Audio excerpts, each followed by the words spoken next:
Our hearts beat to the city streets. We began to feel the fire. Hello friends! Good afternoon! So, medyo matagal na hindi ako nag-vlog kasi mga content natin ay yung mga, anong tawag nito? Gardening. So, ngayon friends, today is Friday na ng hapon. And time check, it is 6:38 na ng gabi. Gabi na dito sa amin mga friends. Kaso nga lang, summer.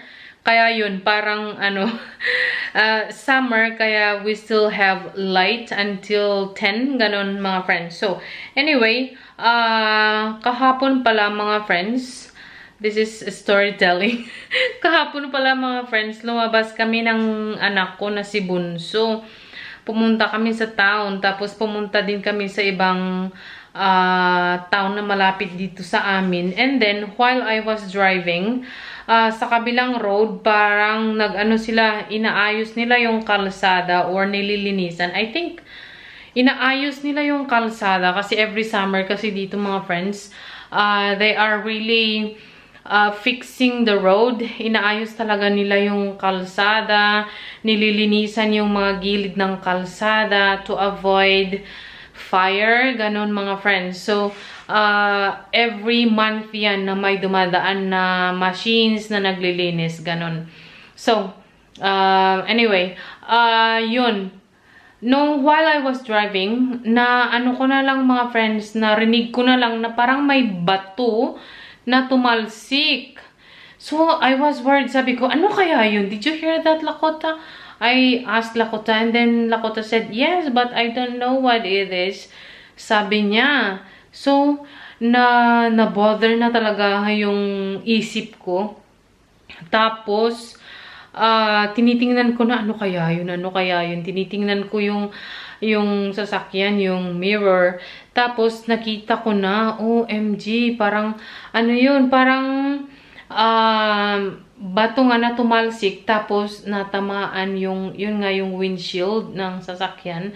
Tapos may may not totally crack, pero parang may chip yung yung glass, yung windshield, may chip lang siya mga friends.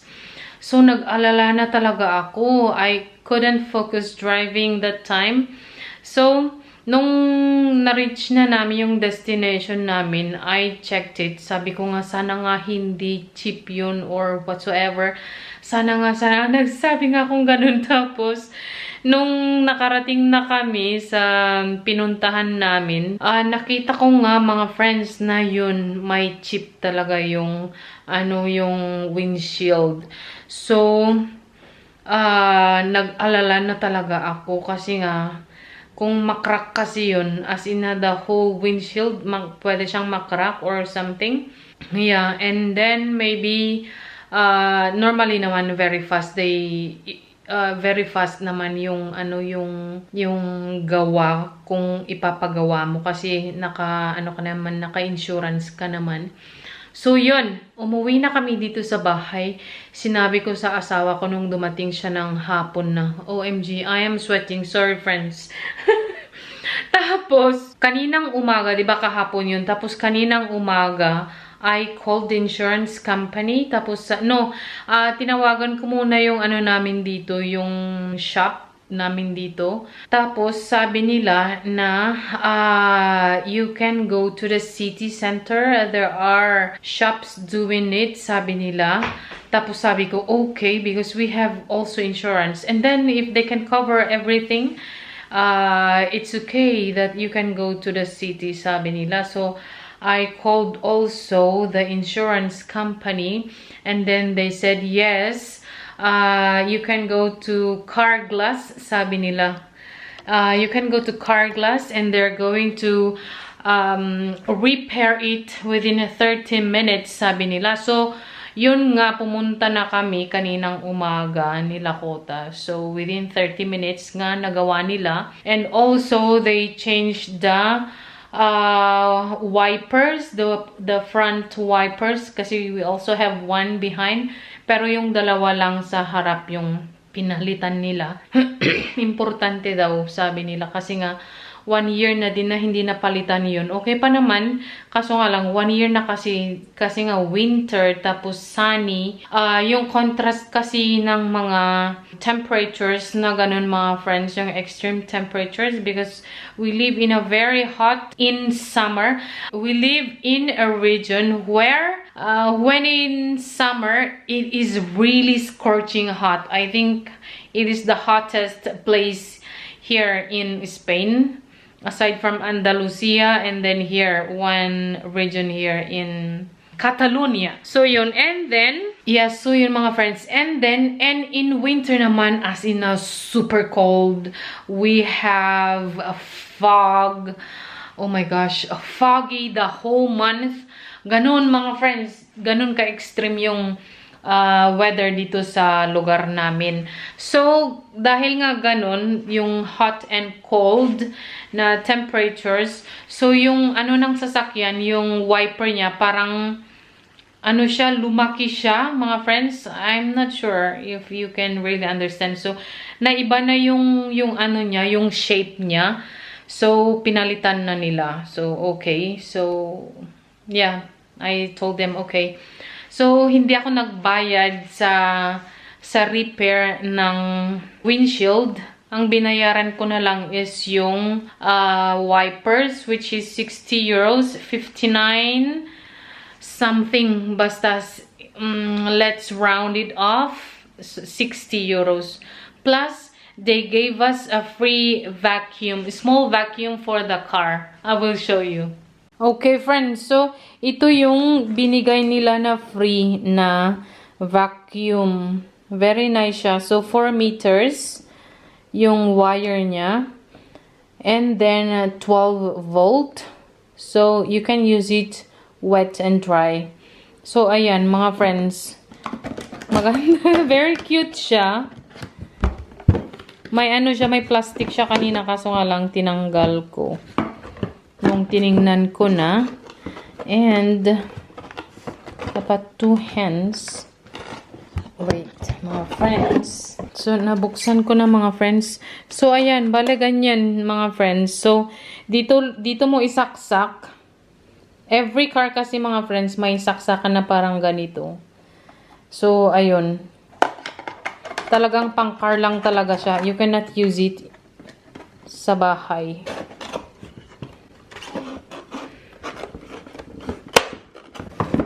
Cute siya, di ba? And it's useful. And then, dahil nga nasa city kami kanina ni Bonso, tapos malapit din sa pinupuntahan kong Asian store, pumunta kami sa Asian store, kaso nga lang, mga friends, sarado sila. They are on vacation. So, pumunta naman ako sa ibang shop na may mga tinda din silang parang mga Asian product. American and African, Latin American, I mean, African. So, pumunta kami doon. At ito yung nabili ko. May sago sila. Kasi matagal nang hindi na ako nakakain ng may sago. Aside from sa ginagawa ni Sistere. Pero gusto ko ang kumain sana ng mga friends, bilo-bilo or ginitaan ang tawag namin. And then yan sago. And then tinitingnan ko ito, ano kaya ito? Na-miss ko kasi mga friends yung kardis ang tawag namin. I'm not sure what's the Tagalog of kardis. Basta masarap siya at ang sarap isahog sa mga friends, sa bunga ng malunggay. Yun, masarap talaga. So, nakita ko ito na parang dried kardis. Ang tawag nila is gandul seco. Seco is dry. Gandul, that's the name. Yan nga, galing ng Amerika. I mean, South America. Yes. So, yan. Kung gusto kong gamitin ito, I have to soak it for the whole night and then, and then lutuin kinabukasan. I think you have to boil it or pressure cook para mas mabilis at mas madaling maluto talaga. Tapos, ayun, parang may cardis ka na, sabi ko. Or, ang ginagawa ng nanay ko before is, yung parang giniling, yung, para siyang, mga friends, nag-grind siya. Yes, nag-grind siya. As in, ang sarap. Tapos, may bunga ng malunggay, or dahon ng malunggay, or, alokon. Yung alokon na yun is, pahaba siya mga friends na gulay na very soft. I don't know what's in Tagalog yun and in English, I don't know. So yun, tapos may isda na fried. OMG, ang sarap. So I really miss those. Tapos I love also dried utong. I so love dried black-eyed beans. So inaadobo ng nanay ko ito when I was young. Nung bata ako mga friends, niluluto ito ng nanay ko. Niya nga, yun nga. She soak and then boil, tapos ginigisa niya or inaadobo niya. Ang sarap as in. Or sinasahog niya with paa ng baboy, ganon, with other gulay like yun nga, panang baboy. May sabaw siya, ha, friends? Panang baboy na may gulay na dahon ng kamote. Kamote tops. Yeah, as in na ang sarap, mga friends. So, na-miss ko talaga yung mga foods na yun. Kaya, bumili ako niyan. And also, I really miss corned beef. Wala kasing corned beef dito, mga friends. It's quite difficult, dear friends. Not only quite difficult, but it is really difficult to find corned beef na Argentina corned beef or 555 corned beef na kagaya sa atin sa Pilipinas, mga friends. At saka mga spam, mga ganun, you cannot find here. Sa Barcelona ka makahanap, yes, doon.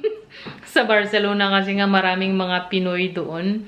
At saka may mga Filipino stores kasi doon, mga friends. Ako naman, malayo kasi kami dito. Malayo kasi kami kaya hindi ako makapunta na, oh, I want to eat corned beef na ginisa like in the Philippines. Or I want to eat spam. I want to eat those. Kung magsabi ng ganun, you cannot go and buy right away na kagaya sa ginagawa namin na, okay, we need egg. Okay, I can go to the store. Then you can go and buy it, you know. Pero yung mga yun na products, mga friends, as in na mahirap hanapin dito. Kaya, doon nga sa pinuntahan namin na store, may corned beef sila. And this one, mga friends, yan ang corned beef nila. So, as in from Brazil, it's Brazil product. This one, ito yung pinaka-closest na corned beef na kinakain ko when I was young. Kasi nga, nag-abroad yung tatay ko. Tapos, marami din siyang mga pinapackage na mga ganito noon. When he was in Saudi Arabia. Yes, mga ganito, mga friends. So, ito yung as in na natikman ko na super sarap. Tapos, niluluto ng nanay ko before with potatoes. Gisa niya muna with bawang,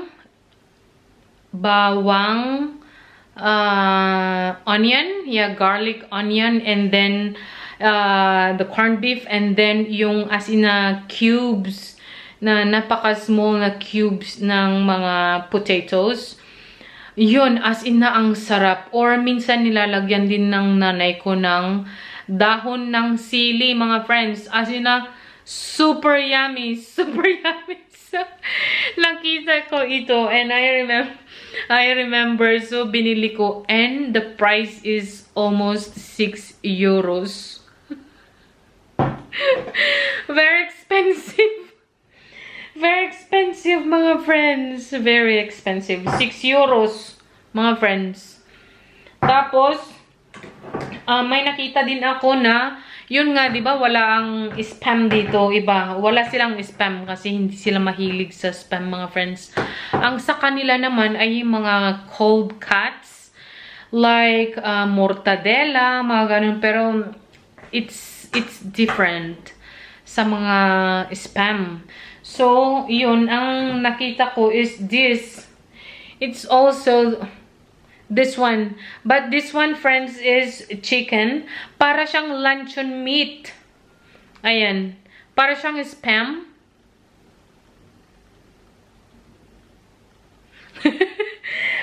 para siyang spam, mga friends. So, mas mura din ito. 250, I think. Yeah, 250. Bawat isa. So, dalawa ang kinuha ko na yun. And 1 corned beef. Yes. So, para siyang spam ang style niya. But, chicken siya. Yeah, so yun. Yun ang mga binili namin. And, yeah, a sack of rice pala. Yes. Basmati, mga friends. Basmati? No, jasmine. So, jasmine rice na 5 kilos. Yun ang binili namin ni Lakota kanina.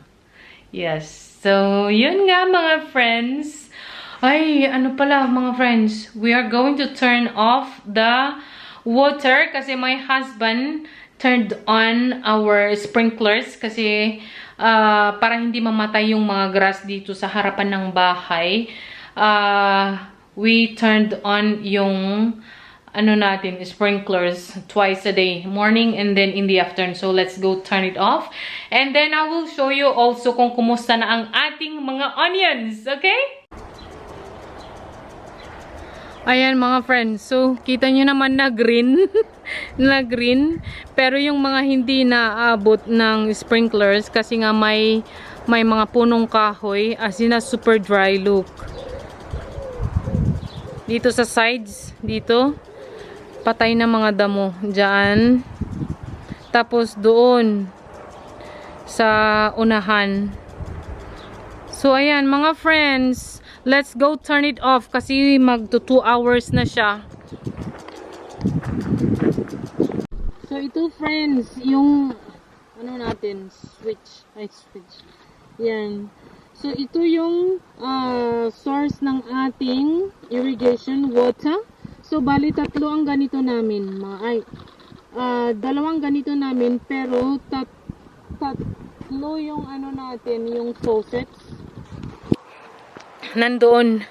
So, parang every parcel, kasi parang 3-4 na parcel kasi ito, mga friends. Sa unahan, doon sa pinaka-gate namin, sa unahan may isa, tapos dito sa banda middle, tapos yung dito kung saan ako, yes, yan. Kaya marami kaming mga hose dyan, mga hose, kung saan napupunta ang mga host natin. Tapos ang ating garden.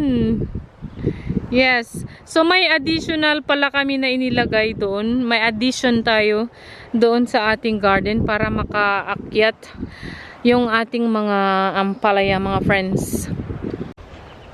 And now, let's go and see our onions. So, dito banda, mga friends, kung saan ako, hindi nakaabutan ng tubig.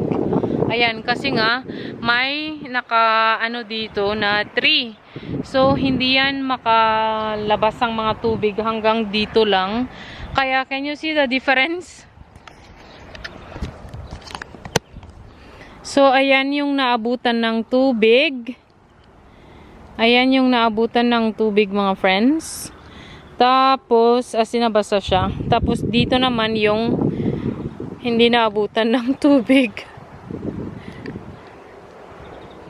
So, dito ang naabutan din ng tubig. Pero sa likod, dito sa garden natin, dito sa aisle na ito, let's say, or walk path, hindi naabutan ng tubig. Kaya, hanggang dito lang, mga friends. Ayan, kung saan lang naabutan ng tubig. Yun ang green. So, puntahan natin yung ating mga onions.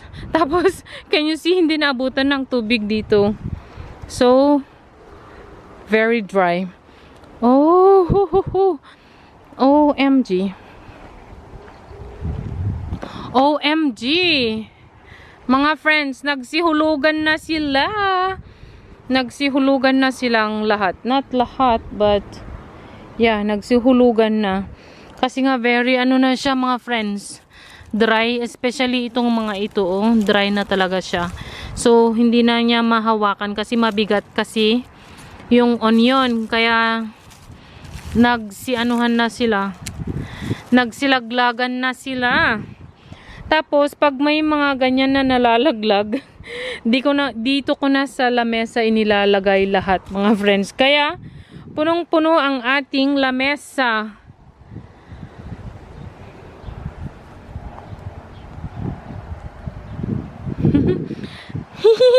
yung mga iba kasi mga friends, may medyo konti pa sila na green, kaya hinahayaan ko muna na hanggang totally madry sila kasi my goal is ganito siya, mga friends, ganito. Dry na talaga lahat. Para sa ganun, we can store the onion at pwede siyang umabot ng 6 to a year, mga friends. Until next gardening season again. Until next year. So, basta kung hindi pa maubos ang ating mga onions, pwede pa siyang makaabot hanggang yun nga, until next gardening season. Yeah, so kailangan nating i-cure talaga ng mabuti ang ating mga onions. Kasi kung hindi mo i-cure, mga friends, kung ganito, tapos itago mo na, maano siya, mabulok. It will rot inside. Kaya, sayang, di ba? This one, can you see? Hindi pa totally dry ito. Iyon kasi, ito yung, ano, pag halimbawa, putulin na natin ito, no? And then we let it dry. This one talaga ang super dry na siya. Can you see? Ang ganda nila! Ang ganda, mga friends. So, iba-iba ang mga sizes ng ating mga onions. Nagkakadikit-dikit kasi sila, mga friends. Kaya, yung iba, mga maliliit. Tapos, hindi ko kasi sabay-sabay na itinanim. Kasi nga, paiba-iba. Nakita nyo naman na magkakaiba yung bed kung saan ko sila itinanim. Tapos, nung itinanim ko kasi, hindi sabay-sabay na within one day. Paiba-iba kasi halimbawa na itanim ko yung pinakamalaking bed. One day ko lang na nataniman yun. Or I think 2 days yata. Kasi wala din akong time that time. So half siya. And then the next day, kinontinue ko ulit. So natapos ko na yon. Tapos after a week siguro, saka ko naman itinanim yung iba. And then, after a week or mga 2 weeks siguro kasi na busy. Kasi nga, may mga bisita, may ano tayo, yung bakasyon ng mga bata. Like, nung Holy Week, mga ganun. Lumabas kami, mga ganun, mga friends. So, hindi ko na itanim. Saka ko na lang na itanim after 2 weeks siguro, yung pinaka-last. Kaya, ang liliit nila. Tapos, inano ko kasi din, hinarvest ko na rin kasi sabay-sabay. Dapat hindi ko sana hinarvest sabay-sabay. Hinayaan ko muna na lalaki pa itong mga ito. Kasi nga, very green pa kasi itong stock niya. Itong mga ito. Tapos, maliit pa sila, as you can tell. Yeah, especially this one. Kaya natatagalan siyang madry. Kasi nga, hindi pa talaga soft itong neck niya nung hinarvest ko. Until now, look. Hindi pa gaano. Kaya lumalabas pa yung green niya, mga friends.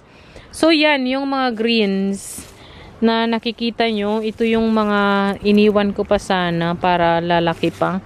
Pero hinarvest ko na kasi. So, yun nga mga friends. Nilalagay ko, pulutin ko lahat. Ay, sayang. Ito din, oh. Ito din. Can you see? Itong stock niya na ito. Ano pa, medyo matigas. Kaya, hindi pa nadadry yung dahon niya. Tapos, you can see na yung kulay niya is different din, no? Tapos, siguro mga ilang araw pa ito. Ayan, green. Or parang yellow na green. Na ano yan. Dapat ma-cure siya ng maganda. Tapos, mga friends, ito yung mga una, itong mga as in na dry na ito na magaganda. Can you see the size is very nice? Parang yellow onion naman ito. Parang mix. Parang yellow. Tapos, ito naman yung light purple. Yellow siya. Can you see? Yellow or white. Ayan. Makita nyo naman yung skins niya, no? Mga friends. Tapos, ito naman yung isa. Tapos, yung red onions, ihinang ko doon sa harapan ng bahay namin. Kakaiba tong mga to. Parang may mix yung nabili ko na tray ng onions. So, ito mga friends, kagaya nito, mga dry na talaga sila kasi ito nga yung mga nauna na itinanim ko. Tapos, magaganda yung ano niya, yung bulb niya, di ba? Kasi, they had enough time to grow. Kaya yun, yung mga maliliit, kulang talaga yun ng time. Kaso nga lang, sinabay ko kasi na hinarvest, kaya yan. Pero maganda na rin kasi halimbawa, kung magluluto ako ng ulam or basta kung magluto ako and I need a small onion lang, so kukuha ko ng ito or dalawang mga maliliit na ganito, so solve na.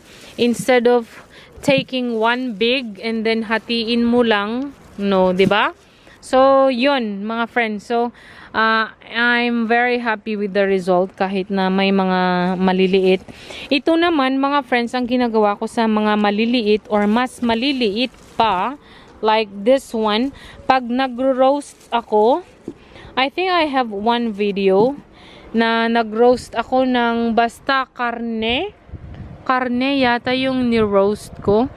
And then, I also put itong mga ito, maliliit na onions. And then, potatoes and carrots. So, yun din ang inilagay ko sa roast. As in na, ang sarap mga friends. So sweet. Tapos, very soft, very tender, very soft yung onions. Kaya, hindi yan sila nasasayang. Yeah, so yun ang purpose ng ating mga maliliit na onions. Kung gusto mo naman, kung halimbawa, napakaraming mga super maliliit na ganito kaliit, no? If you like, or yung mas maliit pa, kung mga puro ganito kaliit, mga friends, as in na, you can also pickle them. Yeah, so masarap din. So, marami talagang ways to use the small onions. Hindi lang yung panggisa or whatsoever. Yes, there are many ways kaya hindi yan sila masasayang. And we can use all our onions. Anyway, mga friends, I'm going to pick up all of this kasi hindi ko na pwedeng ibalik dito kasi nga baka malaglag din siya. Itong mga ito, hindi sila malaglag kasi nakalagay sa between of these. Ayan. Kaya hindi yan sila nalaglag. Yes. So, I'm going to pick this up, dear friends, and then yun lang. I will get back to you again.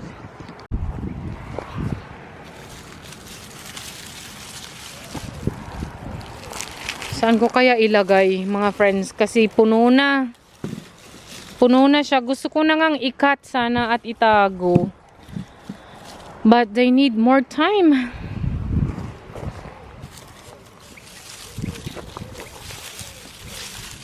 Ang laki nito. This one. This. And this. OMG. So nice and delicious.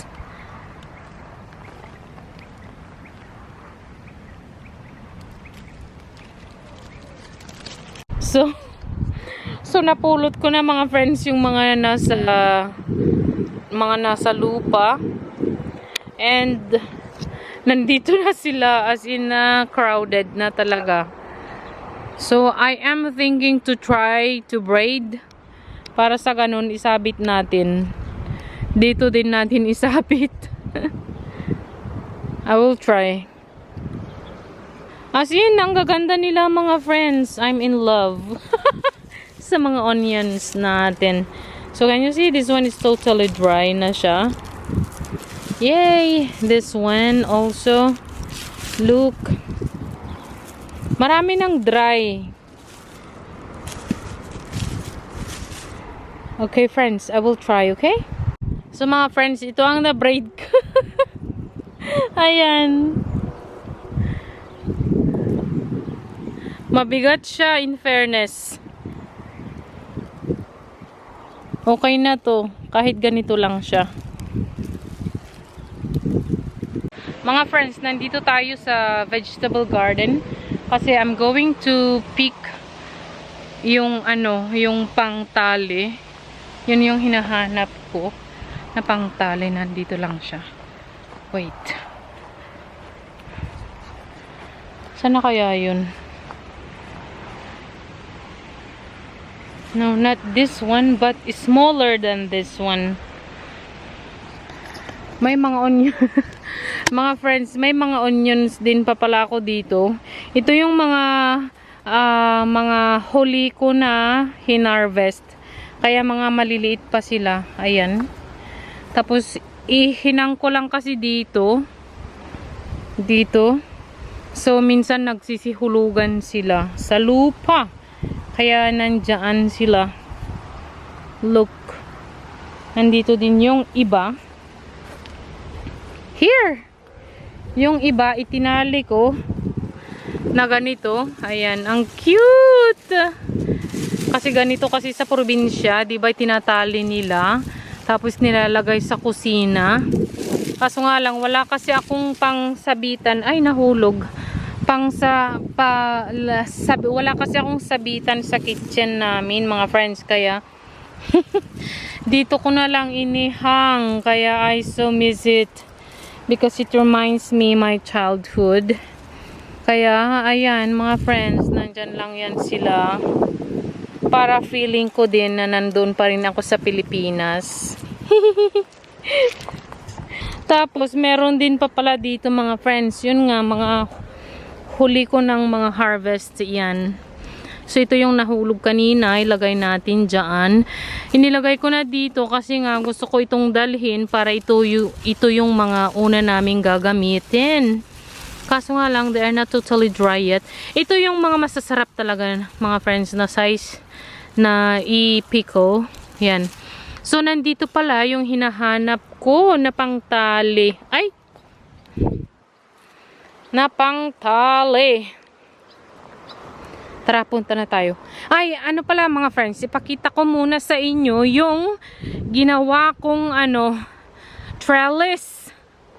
So ayan, hindi ko na nagawang binidyuhan mga friends. So ako ang nag-cut sa mga kahoy na yan. I used the chainsaw. I excavated. And then nilagay ko itong mga ito.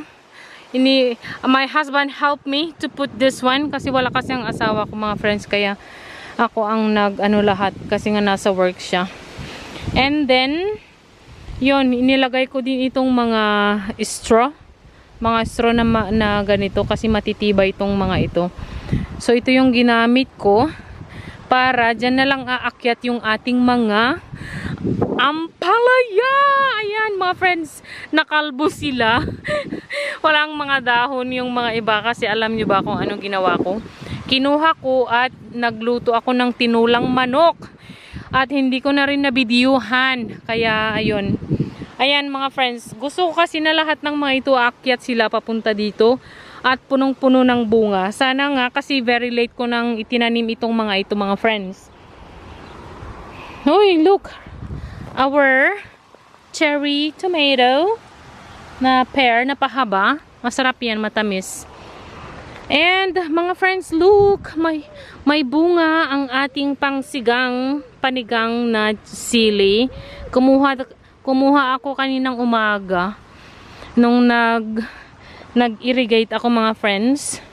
Kinuha ko yung mga medyo magulang na para sa ganun ma-encourage pang mamunga ang ating sili. Ayan ang ating mga panigang. Ayan mga friends. I'm so happy.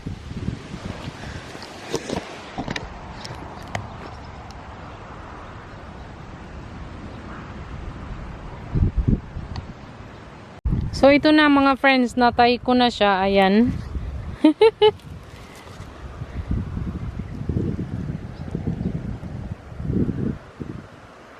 At, ihang na lang natin dito para totally na madry pa yung mga leaves niya.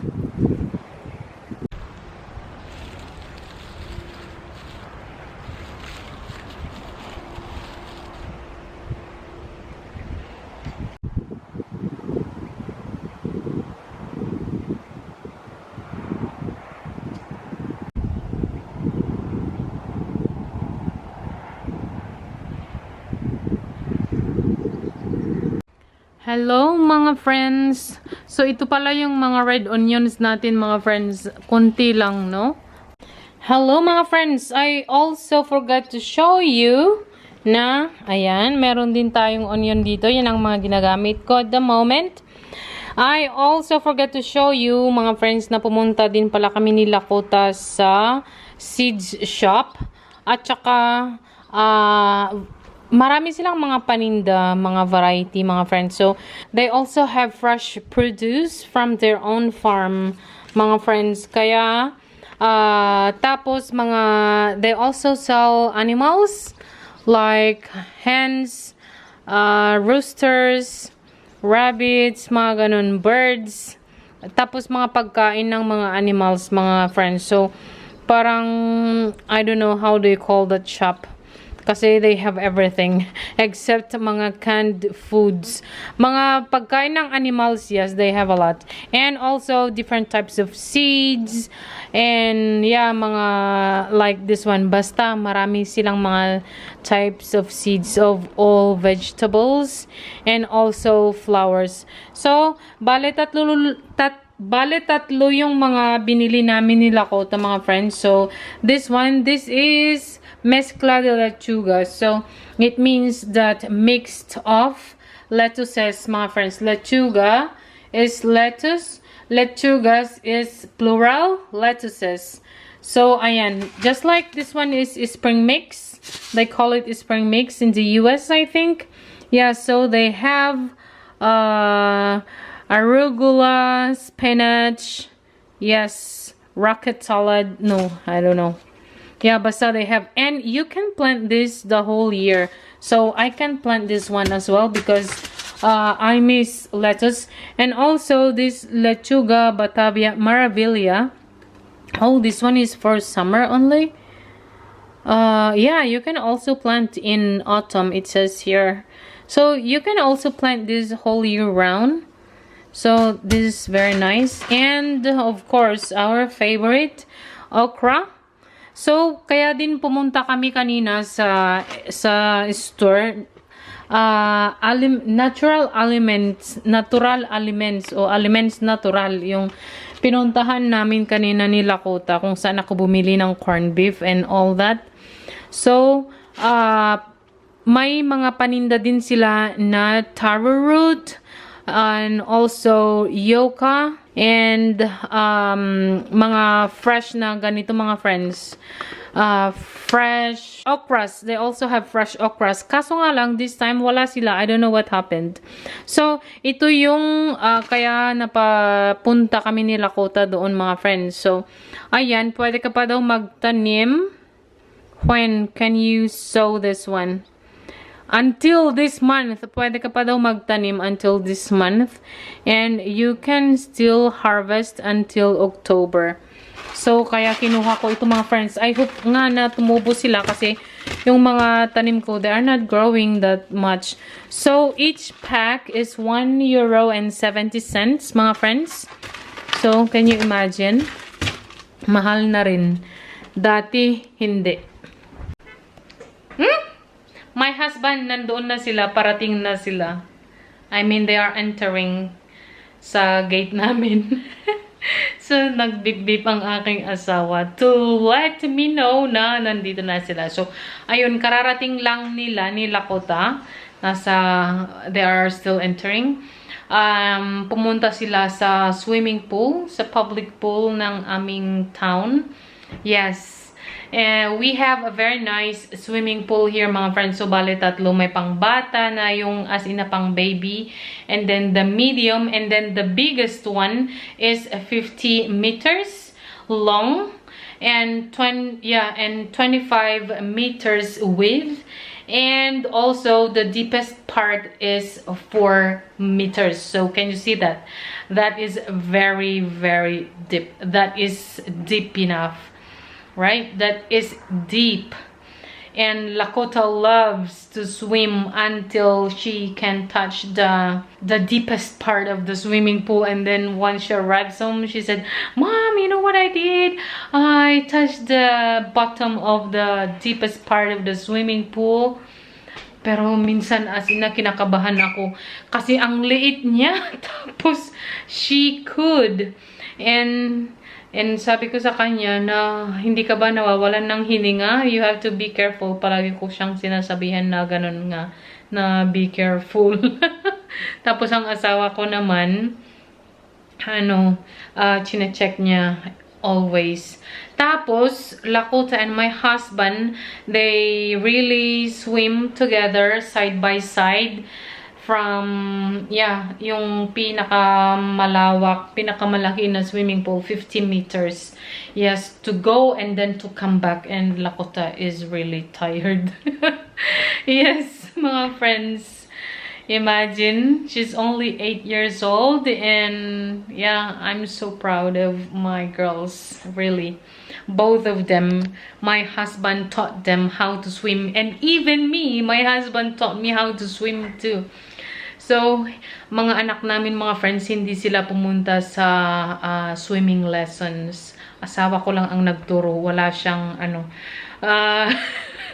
wala siyang tiwala. Wala siyang tiwala sa mga nagtuturo. Kasi mga friends, excuse yung mga clothes na nasa likuran ko.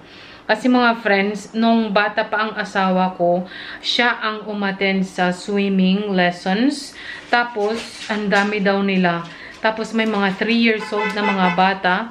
And also, mga friends, yes, sweetie!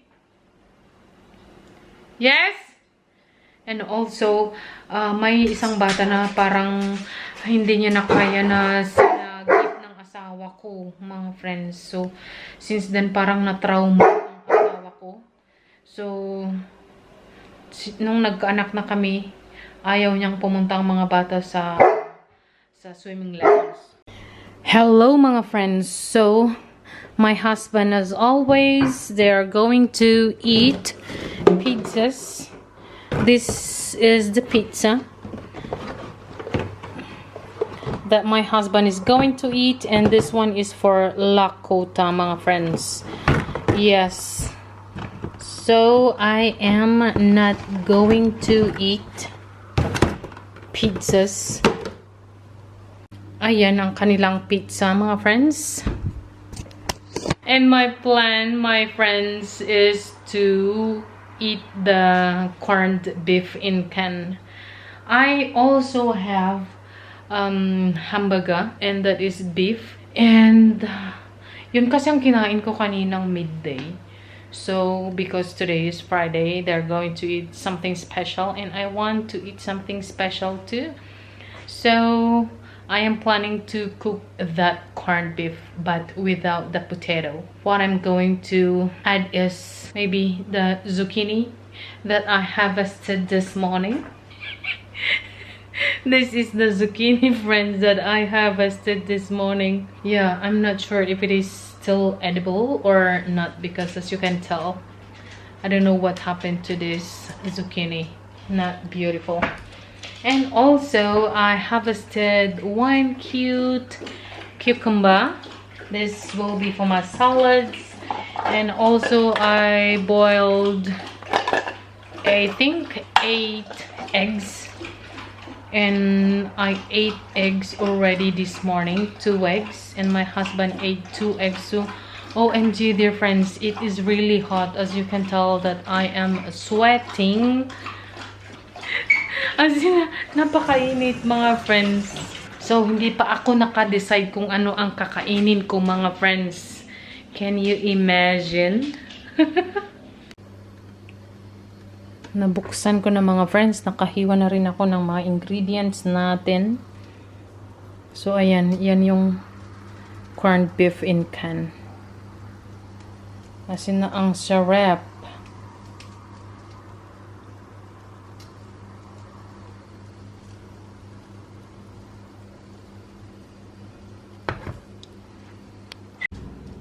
So, luto na ang food ko mga friends. Kain na tayo. Iginisa ko lang. Ang sarap as in. Super. And their pizza is ready too. Oops.